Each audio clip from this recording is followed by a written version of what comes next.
Today, let's dive into how to start with Tigsaw. If you're new, I'll guide you on creating an account. Head over to tigsaw.com like I am, and here you can click either Get Started for free or Try for free. I'll click here, taking me to a page to create my account. If you already have one, just log in. But since I'm signing up for the first time, I'll go ahead and sign up with Google. After authorizing Google, you'll be asked to pick a plan. If you're just trying things out, choose the free plan and voila! Your account is ready, but there are a few steps left before it's fully functional. Here's a website I want to add. First, I need to grab the URL.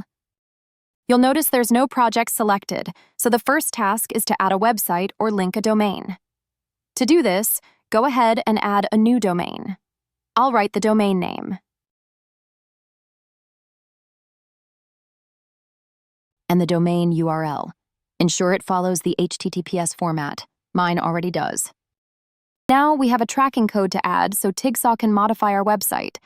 If you're using Shopify, like this site, go to your customizer, head to head code, and insert the code in theme.liquid. I can see theme.liquid here. Place the code just above your closing head tag.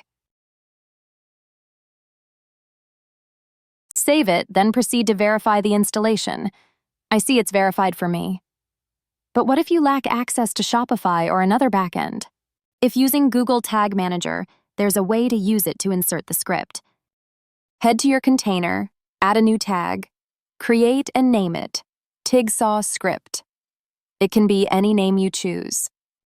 Choose custom HTML, paste the code, and set the trigger for all pages. That's all it takes to activate. After publishing, the script activates for your website. But I won't publish since it's already in the Shopify backend. What if you use a WordPress site? For WordPress, use a plugin called WP Code. It's a tool to insert this in the head tag via the WordPress backend. Google Tag Manager is also an option, but let me demonstrate adding it.